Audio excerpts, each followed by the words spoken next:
El riñón está constituido, como ustedes recuerdan, por cuatro grandes estructuras morfológicas: los vasos sanguíneos, los glomérulos, los túbulos y el intersticio, cada uno de ellos susceptible de ser dañada.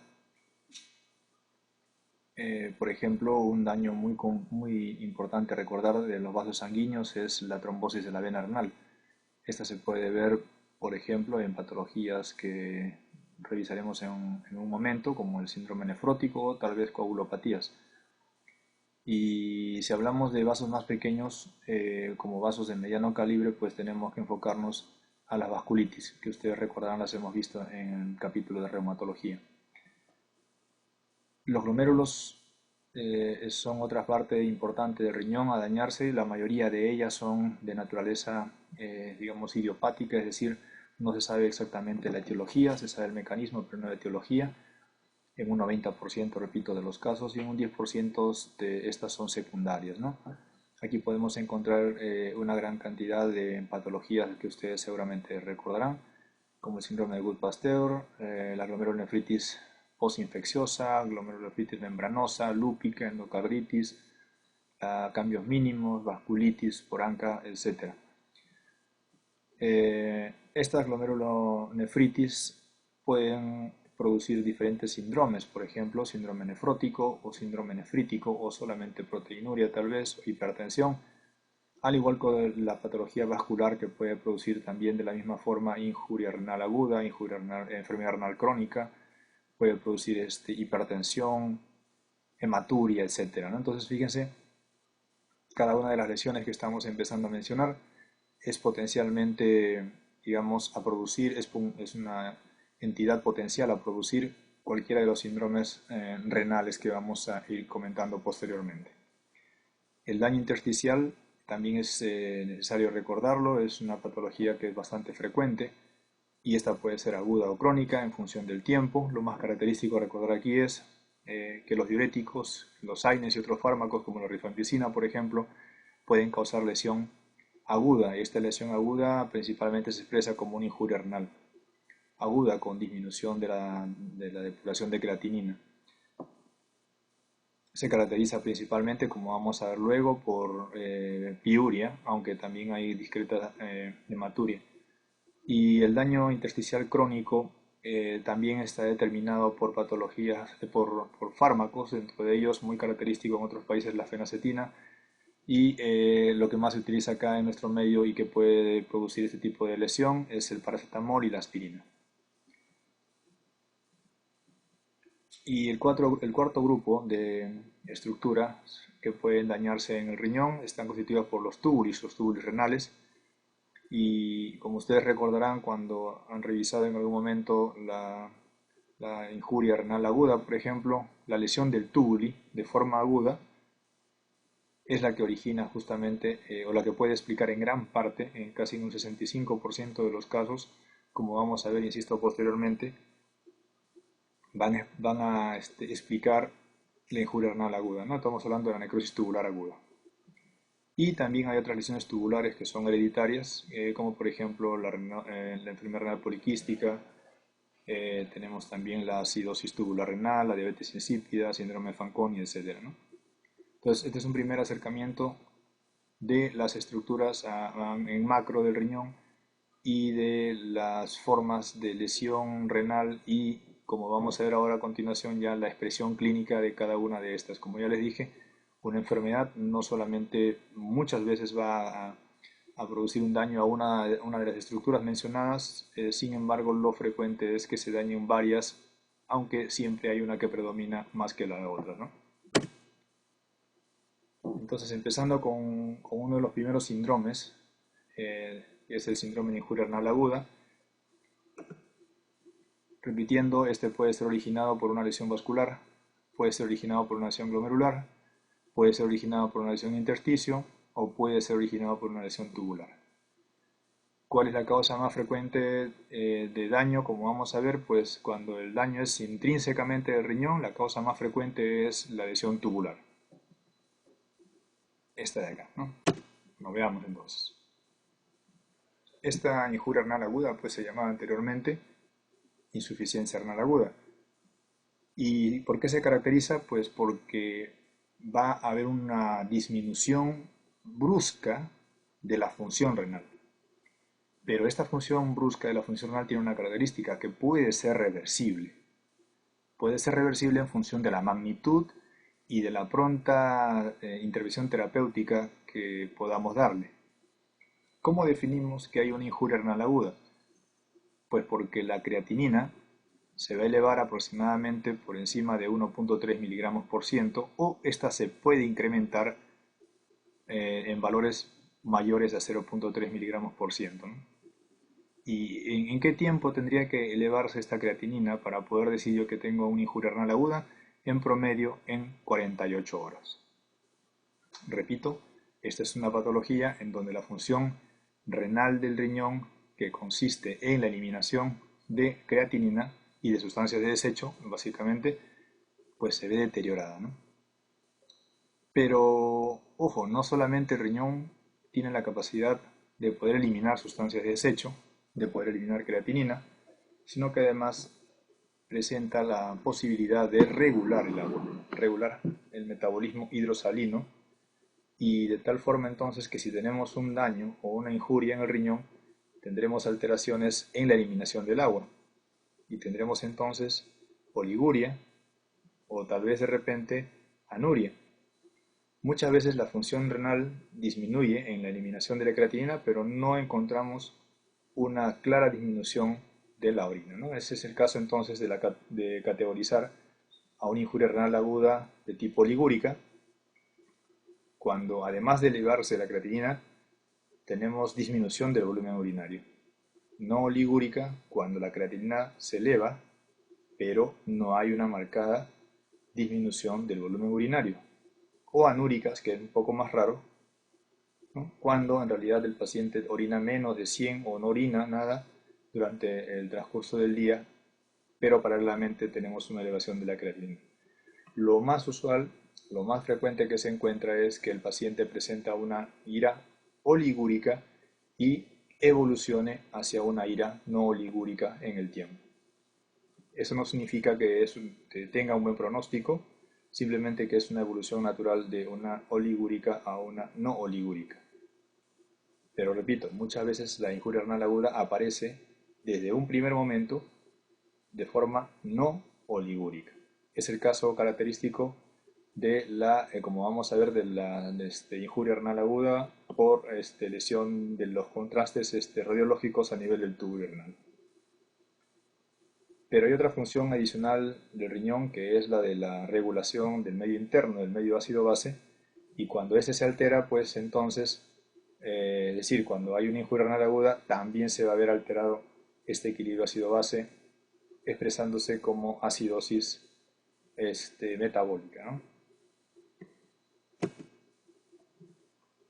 Entonces, la injuria renal aguda no solamente pues, se va a ver expresada en elevación de creatinina, insisto, sino también en alteración del volumen urinario, lo cual expresa la cantidad de volumen que tiene el organismo, y además en la regulación de los electrolitos como el sodio, el potasio y además el medio interno, vale decir la acidosis. Este esquema, esta diapositiva, pues está mostrando nada más para reafirmar lo dicho, que la reducción súbita de la función renal está enmarcada dentro de las 48 horas, que ya les comenté, una elevación de creatinina de 0,3 miligramos, o aumenta más del 50% de su basal, que también sería otro concepto para remarcar. Y como ya les estaba comentando, es importante también evaluar el volumen urinario, puesto que define, ¿no? Define también a la injuria renal aguda y se define como que presenta una disminución, pero en un rango de menos a 0,5 mililitros por kilogramo hora por más de 6 horas consecutivas, ¿no?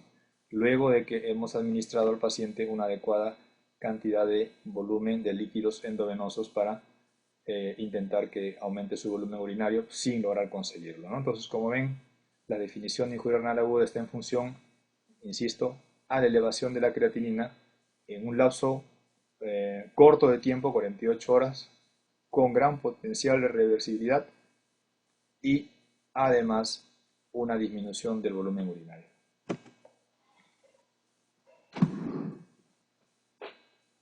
Pues hasta más o menos el año 2002 había muchísimas definiciones de lo que es insuficiencia renal aguda, que era como se determinaba anteriormente. Y bueno, fueron a partir de ese año que las sociedades internacionales empezaron a clasificar y a reclasificar lo que se entiende ahora un poco mejor a lo que es la injuria renal aguda. Entonces, la clasificación de Akin y la clasificación Rifle anterior a ella son los parámetros que nos tenemos que tener en cuenta ahora para poder entender mejor y para clasificar mejor a la injuria renal aguda. Según el estadio Rifle, donde R es riesgo, I es injuria, F es falla, L es pérdida y E es enfermedad renal terminal. Eh, Tenemos entonces 5 estadios aquí y entendiéndose pues que riesgo es una condición en donde el riñón tiene alta probabilidad de ser dañado si es que no se corrige rápidamente aquello que lo esté dañando. El estadio King solamente tiene 3 estadios, el 1, el 2 y el 3, que se corresponden con el de riesgo, con el de injuria y con el de falla del rifle. ¿Y a qué se refieren el estadio 1, 2 y 3? Bueno, estos básicamente se pueden definir en función de la creatinina y en función del volumen urinario. Muy bien, así tenemos que hablaremos de riesgo o de estadio aquí en 1 cuando la creatinina se eleve 1.5 a 2 veces el valor basal, como ya habíamos comentado, o aumente a más de 0,3 miligramos por decilitro. Eso está muy bien, ya lo teníamos más o menos claro. Y también teníamos claro el hecho de que el volumen urinario, ¿no?, esté por debajo de 0.5 mililitros por kilogramo por hora por más de 6 horas, ¿no? Entonces, ese es un primer estadio que le llamamos estadio 1 o estadio de riesgo, ¿no? ¿De riesgo de qué? De riesgo de daño, de lesión propiamente de parénquima renal. Uh-huh. Y veamos ahora el estadio 2 o el estadio de injuria. Aquí es un nivel mucho más profundo en donde la creatinina se ha elevado aproximadamente 2 a 3 veces el valor basal o la podemos definir también como un volumen urinario mucho menor en el sentido de que vamos a tener durante más de 12 horas, ¿no?, un volumen de 0.5 mililitros por kilogramo hora. Es decir, vamos a tener un volumen urinario mucho más disminuido por un tiempo concreto. Y un estadio 3 mucho mayor donde ya definimos falla. Aquí la creatinina se ha elevado más de 3 veces el basal o podemos tomar en cuenta directamente como valor absoluto a una creatinina mayor de 4 miligramos por decilitro o tenemos un aumento agudo de más de 0.5 miligramos por decilitro. Esto que define la creatinina sérica también lo podemos definir por disminución mucho más marcada del volumen urinario, expresada como 0.3 mililitros por kilogramo por hora por 24 horas.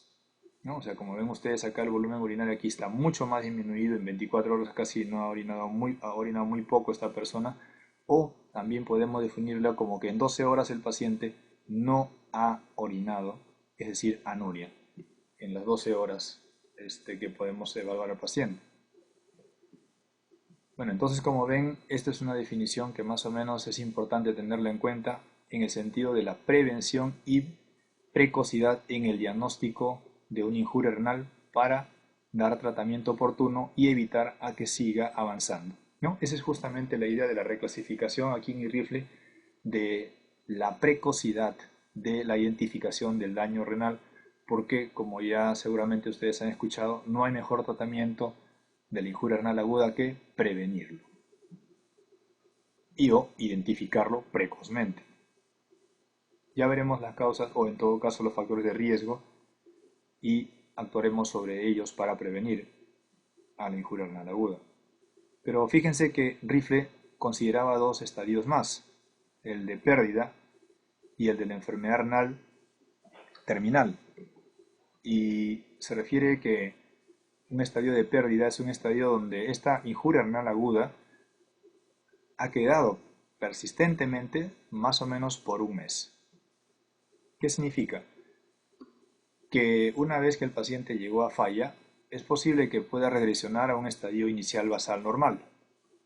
Sin embargo, si estando en falla, el riñón y el parénquima renal, hablamos de los glomérulos o los túbulos, se han dañado, pues entonces habrá que esperar unas 4 semanas, o sea, un mes en promedio, para saber verdaderamente cuánto se puede haber recuperado ese riñón y poder decir pues si la función renal se alteró o no y en qué porcentaje.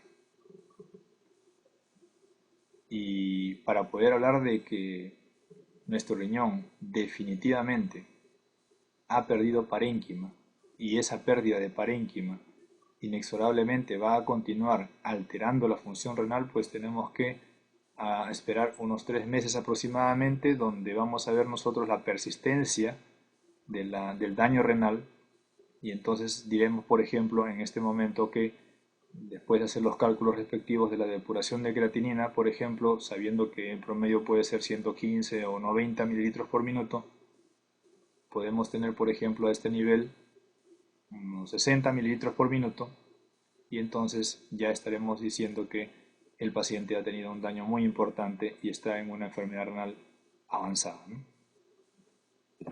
Es importante porque su presencia constituye un aumento en la mortalidad en general. Y lo vemos, por ejemplo, aquí, que tenemos a un paciente que no tiene injuria renal aguda y que puede estar hospitalizado de repente por una enfermedad infecciosa pulmonar, por decir, tendría una mortalidad del 6,9%. Pero si este mismo paciente presenta una injuria renal aguda en un estadio de riesgo, su mortalidad aumentaría a 18,9%. Y si esta aumenta a injuria, es decir, mejor dicho, si es que la lesión renal progresa, este paciente tendría una mortalidad de 36%. Y si este mismo paciente que ingresó por una neumonía a una sala de hospitalización y hace una complicación, una injuria renal aguda, y llega al estadio de falla, fíjense que la probabilidad, ¿no?, o la mortalidad, perdón, se incrementa a 46,5%, que es 6 veces más de lo que tendría que tener de riesgo de mortalidad si solamente tuviese la neumonía. Entonces, fíjense, en realidad es muy importante tener el concepto de que una injuria renal aguda en un paciente aumenta su riesgo de mortalidad.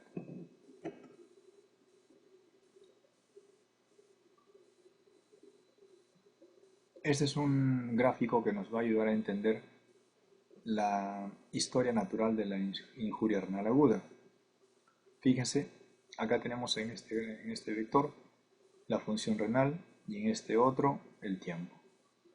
Veamos en esta primera línea, verde clara, la función renal que está en 100. Digamos que es óptima la función renal. Pero viene la injuria, viene el daño renal y la función renal decae. La creatinina, pues lógicamente aquí aumenta, hay oligouria. Y fíjense entonces, luego que la injuria se suspende, la función renal rápidamente recobra su valor, ¿no?, su valor original, y es como si no hubiese pasado absolutamente nada. O sea, esta es una primera forma de cómo podría evolucionar una injuria renal aguda en un riñón previamente sano. Empieza la injuria renal aguda con el daño, con la lesión que produce la injuria renal aguda, que es un daño exógeno o endógeno, no sabemos, pero esta función renal se recupera ni bien cesa el daño, la injuria externa o interna. El paciente no tuvo ningún problema, su riñón se recuperó perfectamente. Veamos ahora aquí otro paciente en que el riñón también estaba normal al inicio. Sigamos esta línea de acá, una verde no es tan oscura, pero es un verde más oscuro que el anterior, lógicamente más oscuro que este. Y fíjense, una vez que empieza la injuria, la función renal comienza a disminuir drásticamente, pero empieza a recuperarse la función renal empieza a recuperarse y deja de injuriarse el riñón, cesa la injuria, pero fíjense que la función renal no regresa a su normalidad como debería ser acá, sino que la función renal comienza progresivamente, conforme pasa el tiempo, a ir deteriorándose cada vez más. Es decir, que de un basal de 100%, luego de la injuria, no regresó a su valor basal, sino que quedó en un nivel más bajo. Pero quedó en un nivel más bajo, pero no continuó con la función que quedó después de la injuria renal, sino que va a ir disminuyendo la función con el tiempo y va evolucionando hacia una enfermedad renal crónica. Es decir, que la curva de este ejemplo que estamos haciendo es la curva de un paciente que ha hecho una injuria renal aguda, llamada también, pues si quieren, AKI, pero que después del AKI, después de la injuria renal aguda, evoluciona hacia una enfermedad renal crónica. ¿Y por qué es eso? Pues porque acá ha quedado menos nefronas funcionando después de la injuria renal aguda. Y esas pocas, o bueno, no tan pocas, pero las nefronas que quedaron, tienen que trabajar más para tratar de cumplir la función que siempre habían hecho. Y en ese afán de trabajar más, pues se lesionan más y cada vez más y cada vez van muriendo más nefronas y la función renal total va disminuyendo progresivamente. Eso lo vamos a explicar un poco mejor cuando hablemos de enfermedad renal crónica y por qué ocurre esto. Pero les voy comentando ya que esta es la evolución de un paciente que, lamentablemente, después de recuperarse de la injuria renal aguda, no llegó a su basal normal, sino a uno más inferior y después tiene ya el pronóstico hacia una enfermedad renal crónica. Un tercer modelo de evolución de una injuria renal aguda sería, por ejemplo, la de un paciente. Veamos un paciente que tiene una función renal no al 100%, sino disminuida. Antes de la injuria, el paciente tenía ya un daño en el riñón. Por algún motivo, un motivo X, el paciente ya tenía daño en el riñón. Ya tenía una enfermedad renal crónica el paciente, porque fíjense inclusive esta curva como ya está disminuyendo, lo cual significa que hay una disminución progresiva de la función renal. O sea, este paciente ya tenía una enfermedad renal crónica. Y sobre esa enfermedad renal crónica aparece una injuria. Entonces, el paciente, el riñón específicamente, soporta la injuria. Luego que la injuria pasa, el paciente se recupera, el riñón se recupera, pero fíjense que no se recupera, digamos, a una tasa, digamos, exacta como estuvo antes, sino un poco menos.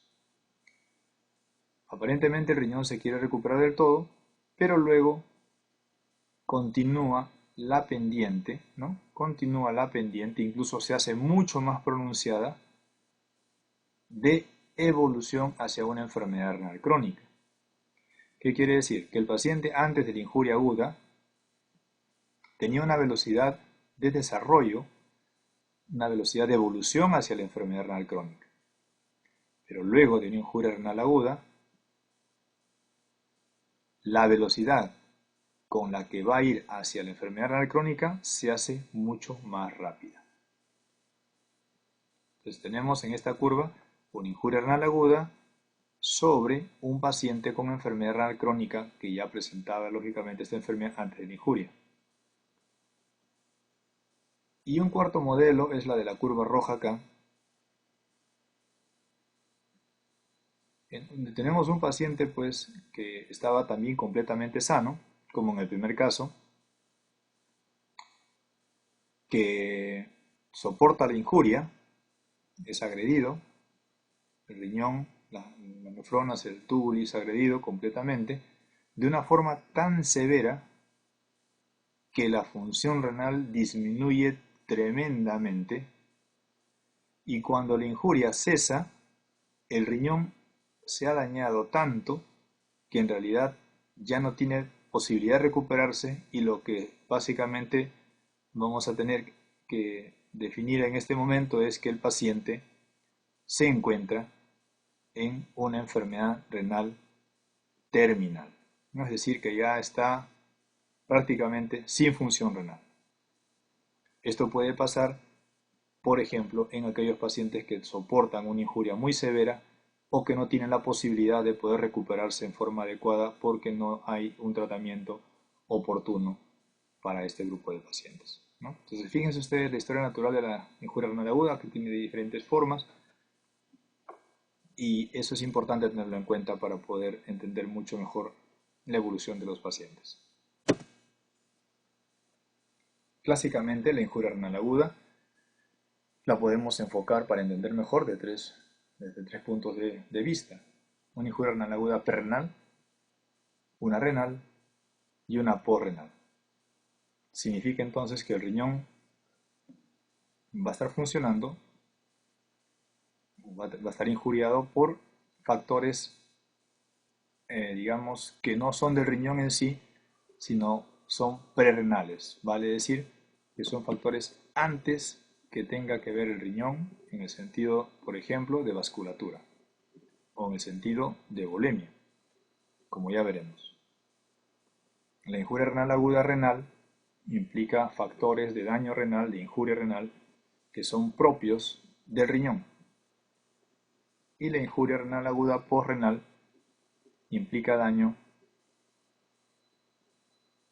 básicamente posterior, la filtración posterior a la secreción o reabsorción tubular, es decir, es un daño que se puede ocasionar en las vías urinarias renales, ya sea a nivel de la pelvis, de los uréteres, vejiga o uretra, ¿no? ¿Y cuáles son esos factores o cuáles son esos agentes prerrenales que pueden causar injuria renal aguda?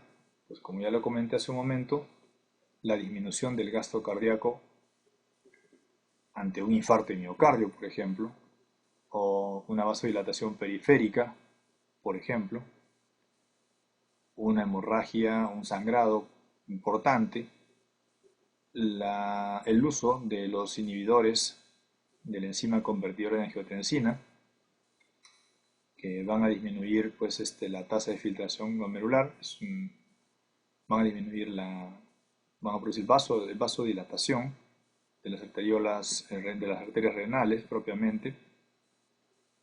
Y todo esto lo que al final va a llevar es una menor filtración glomerular, puesto que ya sea aporta presión disminuida o ya sea un volumen disminuido, pues consideran finalmente la filtración glomerular disminuida, ¿no? Cuando hablamos de causas renales, de la injuria renal, aquí también, como ya comenté en un inicio, tenemos que ver cuál de ellas es la que está básicamente afectada, si son los vasos sanguíneos, el glomérulo, el intersticio o el túbuli. Principalmente en una injuria renal aguda, en el 65 o 70% de los casos, es el daño tubular el que explica la injuria renal aguda. Y el túbuli se puede dañar de dos formas, por isquemia o por toxicidad. La causa más frecuente es isquémica.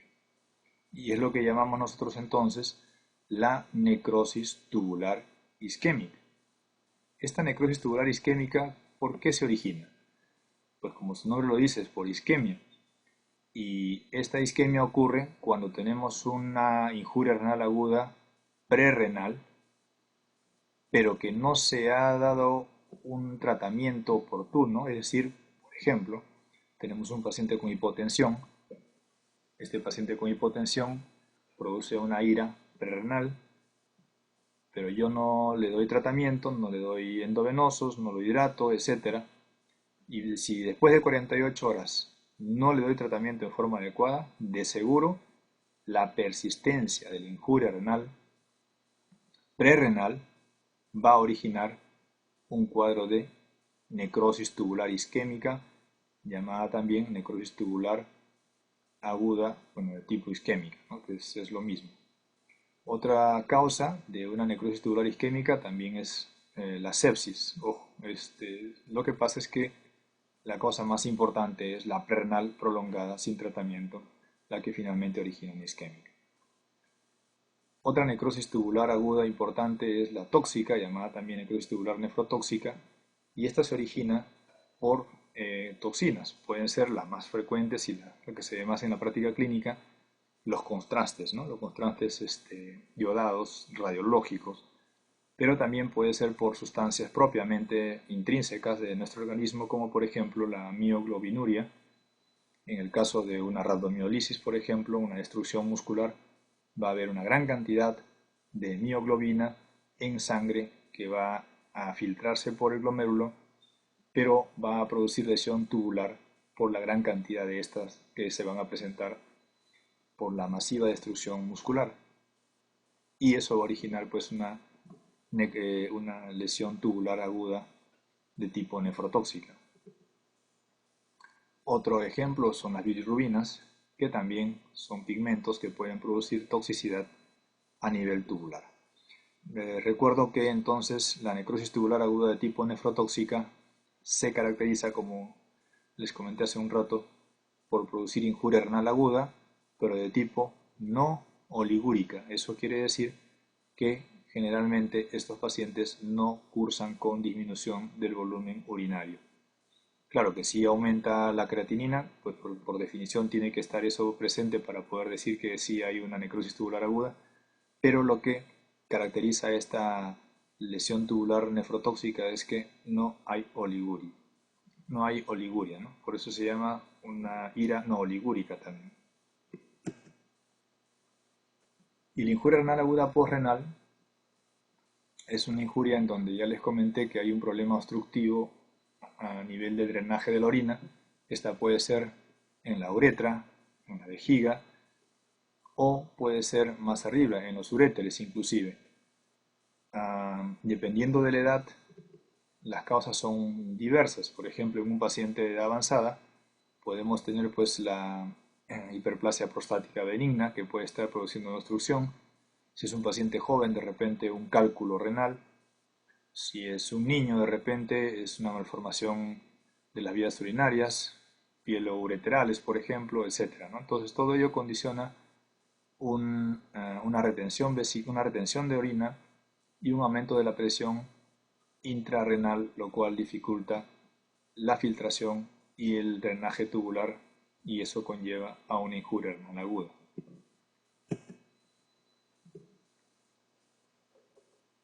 Generalmente, si nosotros solucionamos el problema cuando se tiene, por ejemplo, una injuria renal aguda prerrenal, si lo solucionamos dentro de 48 horas, es muy posible que la injuria renal aguda prerrenal no produzca ningún tipo de daño permanente en el riñón. Pero si no le demos solución, después de las 48 horas, lo más probable es que haga un daño permanente a nivel renal. Ese daño permanente a nivel renal, como ya les comenté, se denomina necrosis tubular aguda, principalmente de tipo isquémico. Entonces, ¿cómo diferenciar una hiperazoemia prerrenal? O sea, eso también le vamos a llamar injuria renal aguda prerrenal, es lo mismo. Hiperazoemia es elevación de la urea o de la creatinina en todo caso en sangre, y que en este caso es prerrenal porque se entiende que debe haber una disminución del flujo del intravascular, por ejemplo, ante una hemorragia. Pero ¿cómo yo sé si ya pasó ese tiempo límite en promedio, que les digo que es 48 horas, en donde tuve la oportunidad de hidratar a mi paciente y hacer que se recupere completamente? De repente el paciente ya tiene 72 horas o tiene 96 horas y ya no está con una hiperazoemia prerrenal, sino ya está con una necrosis tubular aguda. Pues si yo supiese que la diarrea del paciente empezó hace 24 horas y viene hacia el hospital, pues sé que es 24 horas. Pero a veces los pacientes vienen inconscientes o no se sabe cuándo empezó la deshidratación o cuánto tiempo lleva deshidratado por diarrea, vómitos o sangrado, y entonces uno encuentra solamente la creatinina elevada, la urea elevada, pero no tiene una idea exacta si es que tiene un chance para poder tratar al paciente como una hiperazoemia prerrenal o si este paciente ya tiene una necrosis tubular aguda. Entonces, hay algunos parámetros que nos orientan a pensar en una o en otra. Uno de los parámetros más importantes es el sodio urinario.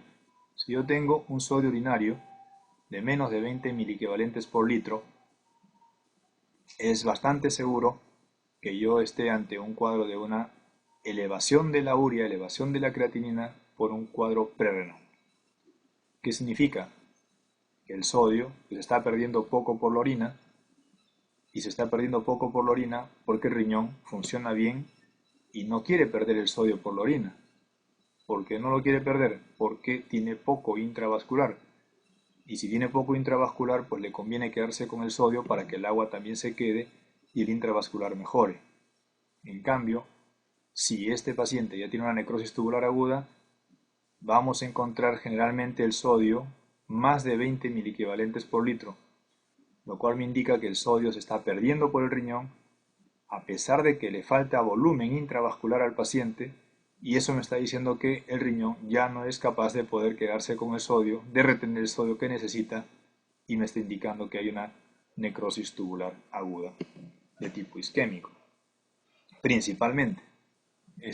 Y eso es importante recordarlo porque el hecho que tenga más de 20 miliequivalentes por litro no me dice que tengo una ira renal propiamente, sino porque una ira renal propiamente puede ser por causa del glomérulo, por causa del tubuli, por causa del glomérulo del intersticio.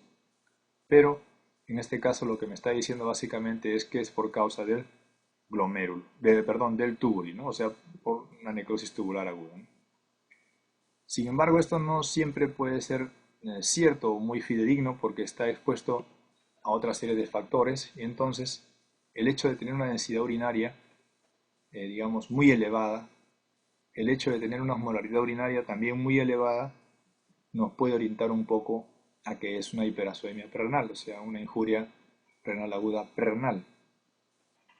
Sin embargo, hay otro, hay otro valor importante que es la fracción de excreción de sodio, la cual se calcula de esta forma, en donde si el valor es menos del 1%, da una mayor especificidad y sensibilidad para determinar que estamos ante una ira prerrenal. En cambio, si es más de 1, es muy probable que nos encontremos ante una ira renal de tipo necrosis tubular aguda. Otra forma, también importante y bastante sencilla de poder identificar si estamos ante un cuadro u otro cuadro, es la presencia del sedimento patológico. En una hiperazoemia prerrenal vamos a encontrar que en el sedimento, a lo mucho, habrá cilindros hialinos. En cambio, en una necrosis tubular aguda tenemos cilindros, pero son cilindros granulosos. Son cilindros tubulares, ¿no?, de células renales. ¿Por qué? Porque aquí hay daño del glomérulo. En cambio, aquí no. Aquí el sedimento es normal en la prerrenal. En cambio, aquí en la renal, tipo necrosis tubular aguda, insisto, vamos a tener cilindros granulosos y cilindros tubulares de células renales, ¿no? Entonces, fíjense lo importante que es este cuadrito para poder identificar rápidamente si estamos ante uno u otro tipo de injuria renal aguda.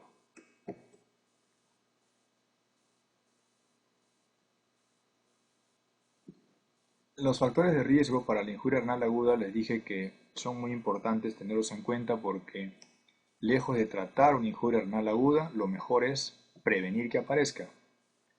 Y hay que estar pendientes entonces de cuáles son estos factores para ver si alguno de ellos puede ser modificado. Estos factores ya están definidos bastante bien. Fíjense la edad avanzada, la disminución del volumen, los pacientes ancianos que están sin tomar agua, sin beber o sin comer, son son candidatos digamos, de peso para poder hacer una injuria renal aguda prerrenal, y si no se recupera rápidamente ese déficit, pues hacer una injuria renal aguda renal propiamente. El uso de fármacos, miren, diuréticos que deshidratan al paciente, aminoglucósidos, ojo, contrastes radiológicos, insuficiencias cardíacas, enfermedad renal previa que haga hipotensión a nuestro paciente. La diabetes mellitus, como ya veremos, es una patología que daña el riñón de forma muy marcada, y cuadros infecciosos, ¿no? Entonces, controlar estos factores de riesgo, evitar que aparezcan, por ejemplo, una hipotensión arterial secundaria a una diarrea, todo esto es importante tenerlo en cuenta para identificar rápidamente la posibilidad que un paciente esté desarrollando injuria renal aguda. ¿Qué tratamiento le vamos a dar? Pues principalmente cuando tenemos una azoemia prerrenal hay que corregir el déficit de volumen, como ya les había comentado, o si hay un déficit, y este déficit de volumen puede ser por una diarrea, por un vómito, por inanición, o porque el paciente puede presentar de repente un sangrado, hay disminución de volumen arterial, o hay un intravascular disminuido en un síndrome nefrótico, o el paciente tiene una cardiopatía de base. Todo esto de aquí es importante tenerlo en cuenta para que rápidamente nosotros hagamos que este paciente que ha elevado la creatinina la normalice y el parénquima renal no se dañe. En una ira intrínseca hay que tener en cuenta que, si bien ya les comenté eso hace un momento, una ira oligúrica se va a convertir en una no oligúrica, pero muchas veces eso lo forzamos dándole diuréticos al paciente. Si bien es cierto, esto lo que ayuda básicamente es a que el paciente no se llene de volumen, no se llene de agua, no se hinche, no se dematice, eso no garantiza que el paciente vaya a mejorar la función renal. Es decir, los diuréticos que convierten una ira oligúrica en no oligúrica no van a mejorar el pronóstico de la enfermedad renal de mi paciente. La dopamina mejora el volumen, el flujo renal, pero a dosis muy bajas. Hay que evitar nefrotóxicos o sustancias nefrotóxicas. Cuando son necesarias, pues hay que darlas, y si no, no, hay que tener cuidado y regular los fármacos, ojo, según digamos las dosis recomendadas a la función renal de este momento en el paciente. Hidratar adecuadamente al paciente. Claro, si el paciente ya tiene una injuria renal aguda propiamente renal, y en donde vemos que no maneja muy bien los volúmenes, entonces no podríamos darle fluidoterapia en forma enérgica porque lo vamos a hinchar. Ahora, si el paciente ya tiene el daño renal establecido, le damos volumen, pero maneja bien el volumen, pues tenemos que darle, sí, lógicamente, volumen porque igual se deshidrata. No estoy comentando que no se dé volumen, hay que dar volumen porque el paciente igual necesita agua diariamente, pero hay que regular muy bien si es que le estamos dando mucho o poco, y eso está en función a cuánto el riñón puede eliminar o no puede eliminar. No se trata de que un paciente a los 5 días, que ya tiene un daño, unos 5 días después de haberse deshidratado y no haberle dado la terapia adecuada, después de 5 días, ni bien lo vemos, lo queremos hidratar pues con 2, 3 o 4 litros, de repente pues en el ánimo de hacer que el riñón trate de funcionar. Pues eso no va a ser así siempre, no va a ocurrir eso probablemente, porque en este caso el riñón ya debe estar con daño renal intrínseco, y lo que vamos a hacer nada más es sobrecargar de volumen al paciente porque el riñón no va a poder manejar bien los volúmenes ni el sodio que se le está entregando en ese momento. Así que mucho cuidado con hacer ese tipo de terapia, ¿no? La fluidoterapia entonces tiene que ser según el paciente pueda manejar bien o no el volumen que se le está aportando. Y si finalmente nuestro paciente no maneja bien los volúmenes, está edematoso, el paciente presenta alteraciones de repente de los electrolitos porque no los elimina, no elimina el potasio se le empieza a quedar en el cuerpo y no hay cómo eliminarlo, pues entonces la diálisis es el elemento terapéutico más importante que debemos proporcionar al paciente, ¿no? Entonces, la diálisis es una herramienta terapéutica dentro de lo que significa la injuria renal aguda intrínseca. No siempre se llega a diálisis porque, como ya han visto ustedes, a veces el riñón se recupera casi del todo o se recupera parcialmente y no necesitamos hacer diálisis. La diálisis la hacemos cuando el paciente presenta uremia importante, como veremos luego, signos de uremia, signos de sangrado, congestión pulmonar, etc.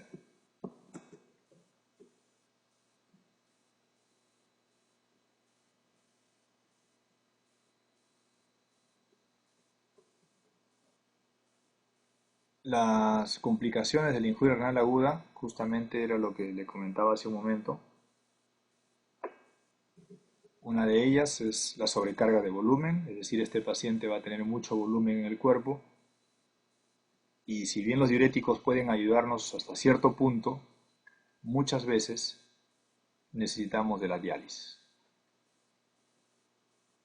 La hiponatremia, que también es una complicación debido a que hay una hemodilución, hay una dilución en todo caso importante a nivel corporal total, entonces nos obliga a hacer una restricción de fluidos. Y la hipercalemia tenemos que manejarla con una serie de elementos que vamos a detallar a continuación. La hipercalemia, como recordarán, es la elevación del potasio por encima de 5.5 miliequivalentes por litro en sangre. Y cuando los valores se acercan a valores de 7, 7.5 y más, son peligrosos para el organismo porque van a traer alteraciones sobre todo a nivel cardíaco y muscular. Para evitar todo ello, tenemos que utilizar en ese momento rápidamente el gluconato de calcio a una dosis promedio de 10 a 30 mililitros endovenoso en 5 minutos. Bueno, se coloca en realidad 10 mililitros y esperamos unos 5 minutos a ver la respuesta y luego otros 10 minutos, perdón, otros 5 minutos y luego 10 mililitros hasta por 3 veces consecutivas. Y lo que hace el gluconato de calcio en realidad es estabilizar la membrana del miocardio para evitar así algún tipo de arritmia que pueda descompensar al paciente producto de la hipercalemia. Los efectos, como ven ustedes acá, son bastante rápidos, ¿no? Pero duran muy poco. Y la idea es colocar el gluconato de calcio mientras nosotros vamos preparando o mientras se le aplica al paciente la solución polarizante que se realiza conjuntamente con insulina y glucosa. Es decir, damos glucosa junto a insulina, ¿no? Lo pasamos más o menos en unos 10 minutos, se puede dar unos 50 gramos de glucosa con 10 unidades de insulina, lo pasamos en unos más o menos, bueno, 30 minutos aproximadamente, pero el efecto va a ser relativamente rápido, ¿no? A los 10 minutos vamos a empezar a ver los efectos y vamos a tener unas cuantas horas en duración de disminución del potasio en sangre y eso ocurre porque la glucosa se ve forzada a ingresar al interior de las células debido a la insulina. Pero junto con la glucosa va a ingresar el potasio que está elevado en sangre y de esa forma el potasio va a ir disminuyendo su concentración en la sangre y así vamos a estar con menos riesgo de alteraciones cardíacas. El bicarbonato de sodio también es otro elemento que nos va a ayudar a disminuir el potasio, también por redistribución, al igual que ocurría con la insulina y la glucosa. El bicarbonato lo que va a producir básicamente es alcalinización de la sangre y una sangre alcalina lo que hace es básicamente sacar protones del intracelular hacia la sangre y en contraparte el potasio se introduce al interior de la célula y de esta forma el potasio disminuye su concentración en sangre. Ese mismo principio también ocurre con el salbutamol, con los beta agonistas, pero como ven ustedes, digamos, tiene un efecto que no es muy perdurable, ¿no? Al menos el salbutamol solamente tiene un efecto de minutos. Entonces, el potasio elevado en el cuerpo no es que haya salido del cuerpo, sino que ha sido redistribuido al interior de las células y luego pues tiene que salir en algún momento. Y en muchos casos se indica un intercambiador de resinas como el poliestireno de sulfato de sodio, un nombre comercial Kayexelate, se le puede dar por vía oral o por enemas y esta es una resina que capta potasio en el intestino y digamos, lo intercambia por el sodio, es decir, se queda con el potasio y deja sodio. Y de esta forma va quitando efectivamente el potasio que está sobrando en el organismo y que el riñón no lo puede eliminar. Si falla todo esto o no se dispone de todo esto en todo caso, lo que se va a requerir necesariamente es la diálisis porque es el mecanismo, ya sería el único mecanismo que podría eliminar el exceso de potasio. Y entonces esta es una indicación importante para su uso, ¿no? Entonces, uso de diálisis cuando tenemos hipercalemia refractaria al tratamiento médico. ¿Cuándo más entonces, qué otra cosa más tenemos que considerar en injuria renal aguda como complicación? La presencia de acidosis metabólica. Es decir, cuando digamos, los niveles de ácidos no se pueden eliminar por el riñón, ¿no? Porque es la función importante del riñón eliminar los ácidos. Cuando estos no se pueden eliminar, comienzan a almacenarse y entonces vamos a tener una gran cantidad de protones y eso condiciona acidosis metabólica. Para ello, lo que tenemos que hacer primero es evitar que siga habiendo gran producción de ácidos y eso lo hacemos restringiendo la dieta proteica a 0,8 o 0,6 gramos por kilogramo de peso, dependiendo de los niveles de depuración de creatinina que tengamos. Le damos también bicarbonato de sodio y finalmente, si no hay mejoría, la diálisis. Para hiperfosfatemia, que también ocurre en la injuria renal aguda, fijadores de fósforo en la dieta para que se elimine junto con las heces el fósforo. La hipocalcemia que pueda haber se maneja con carbonato o gluconato de calcio. La hipermagnesemia también se eliminan los antiácidos con magnesio para evitar su mayor incremento. Y la nutrición es muy importante, debiendo recordar que no debemos ingerir gran cantidad de proteínas, como ya comentábamos aquí arriba. La dosis generalmente es de 0,8 gramos por kilogramo de peso al día o 0,6 gramos por kilogramo de peso al día. Y la fuente energética principalmente debe estar en función a carbohidratos. Entonces, ¿cuándo utilizamos diálisis en una injuria renal aguda? Bueno, cuando el paciente definitivamente el riñón no funciona para nada y tenemos problemas, por ejemplo, de sangrado, ¿no? Entonces, pacientes que están sangrando porque la uremia produce alteraciones plaquetarias, entonces el paciente viene por sangrado digestivo. En ese momento hay que dializarlo para extraer toda la urea que presente el paciente y además la urea puede producir alteraciones a nivel del sistema nervioso central, encefalopatía, que también es una indicación de diálisis. El exceso de volumen de agua también es una indicación. Paciente que viene con edema agudo de pulmón, ¿no? Ojo, o pericarditis, por ejemplo, pues tiene indicación de diálisis. O paciente con el potasio elevado que no mejore el tratamiento, como vimos, también. O paciente con acidosis que no mejore después de un tratamiento, también, ¿no? Habitualmente ese tipo de tratamiento lo empezamos a pensar cuando tenemos un pH de menos de 7,12, ¿no? Cuando la soemia es muy elevada, lo que da pues sangrados y encefalopatía. Y también indicación de diálisis muchas veces damos ante la imposibilidad de que el riñón pueda eliminar rápidamente unas sustancias que puedan estar produciendo daño y entonces esas sustancias que son dializables van a ser eliminadas fácilmente por la terapia dialítica.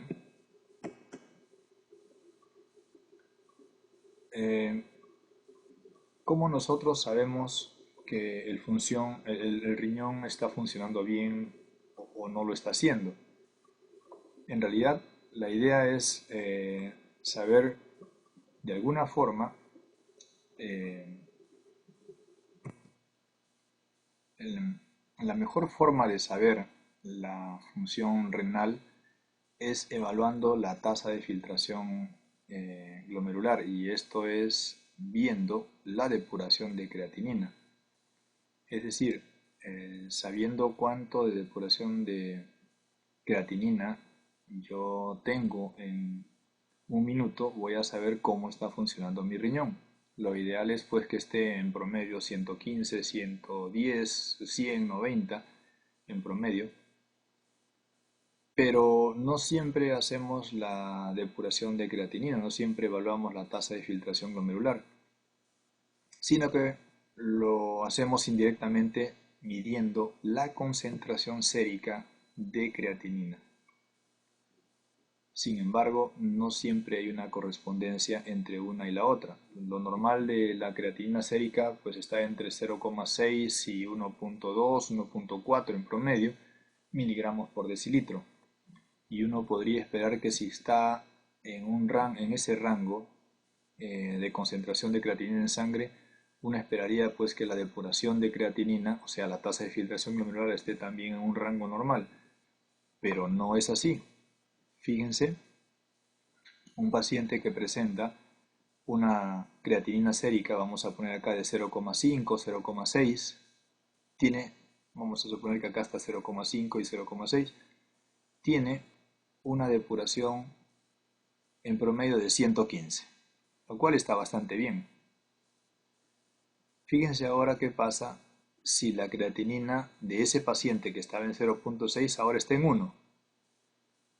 0,6 o 1 es normal, está en el rango de normalidad, porque como ya les digo, el rango de normalidad es de 0,6 a 1,4 en promedio, según sea hombre o mujer, por ahí. Pero estando el paciente con 1 de creatinina, fíjense ustedes cuánto de depuración tiene. Casi 60 mililitros por minuto. Entonces este mismo paciente que estaba en 0,6 y tenía una depuración muy buena, ahora que subió a 1, su depuración ha disminuido drásticamente. Y ambos valores están dentro de la normalidad.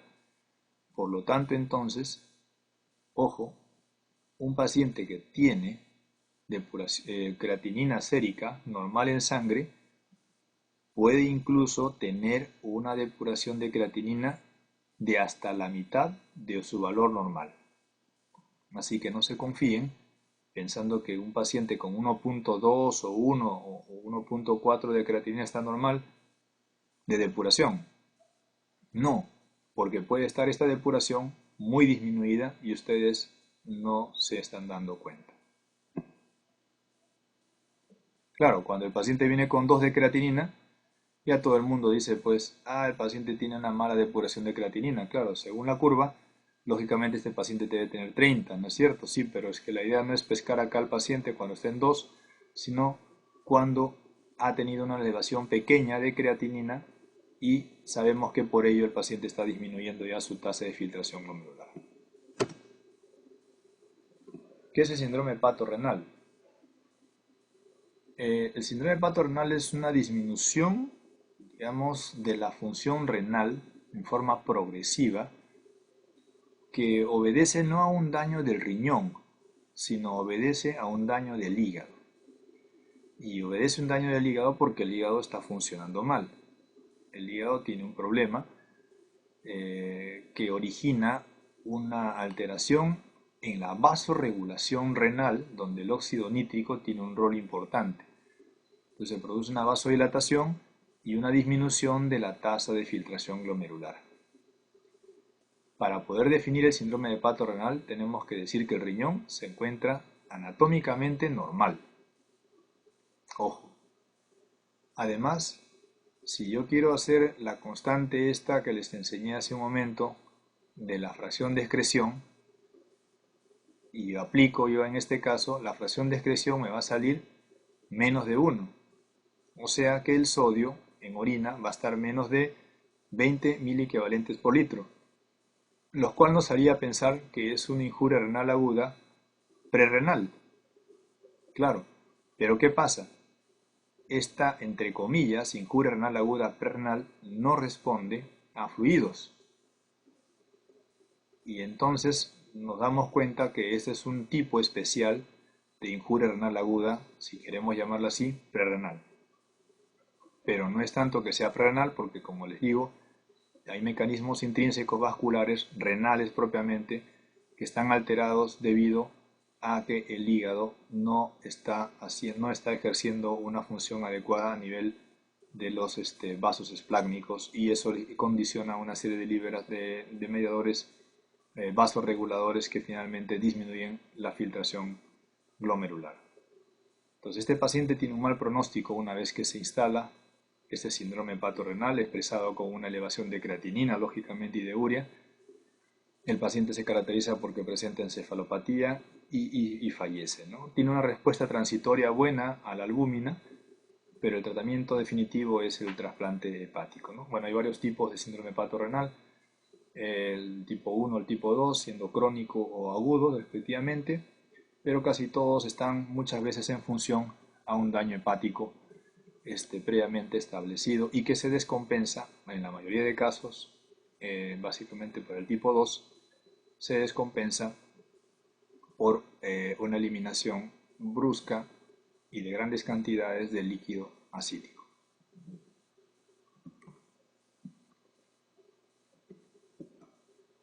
Bueno, veamos ahora esta pregunta. Dice, ¿se define la insuficiencia renal aguda?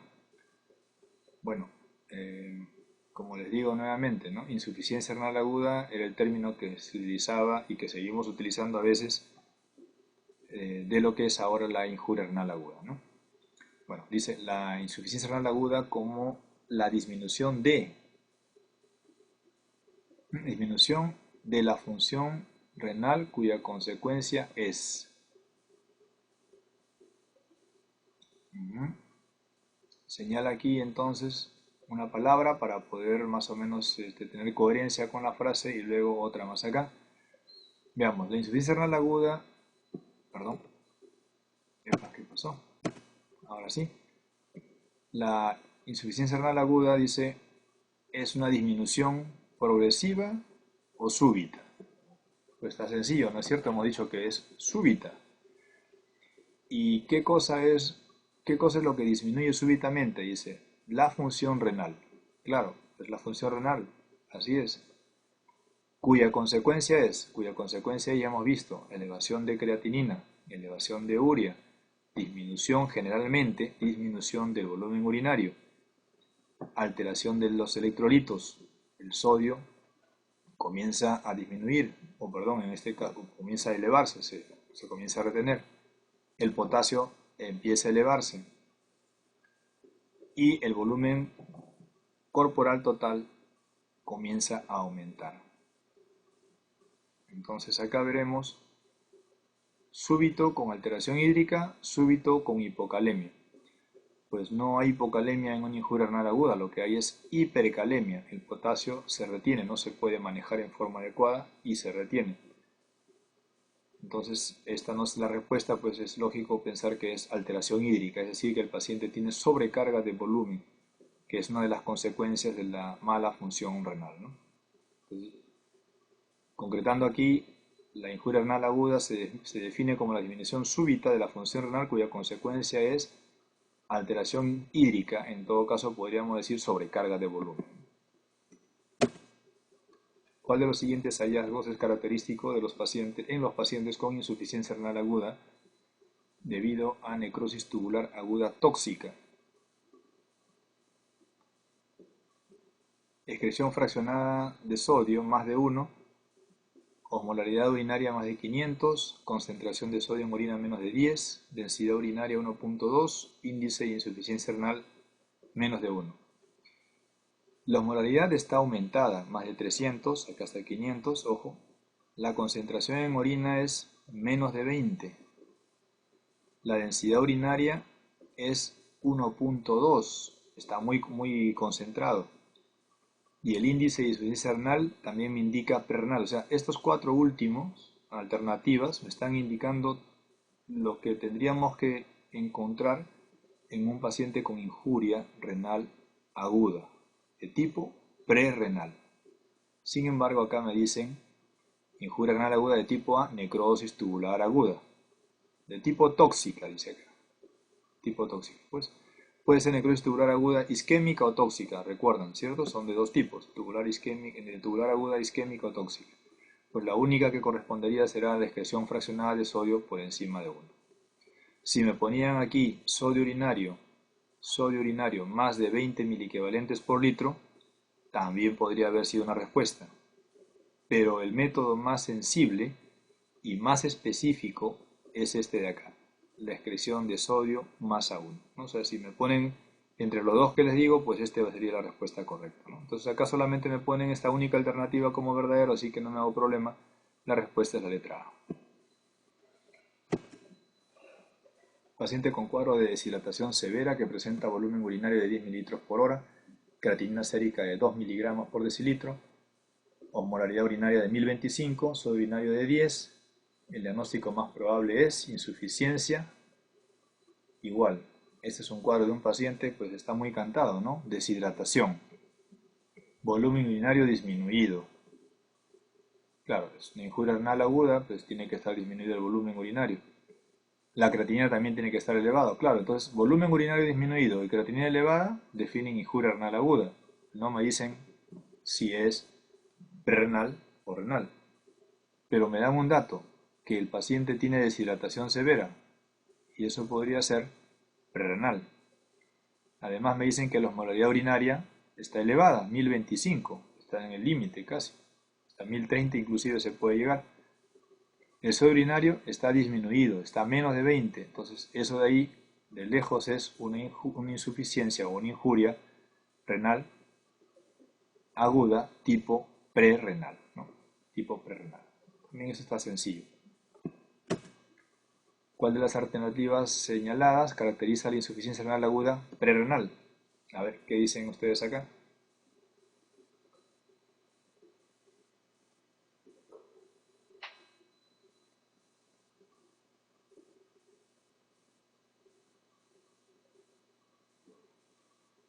Pues efectivamente, ¿no? Aquí tenemos dos posibles respuestas. El sodio urinario menos de 20 miliequivalentes y la excreción fraccionada de sodio menos de 1. Como ya les dije y les adelanté en la pregunta anterior, cuando tengo dos posibilidades como estas, porque las dos podrían ser verdaderas, la que mejor me caracteriza una injuria renal aguda prerrenal es la fracción de excreción de sodio, siempre. Así que esta de aquí es la respuesta correcta, la E.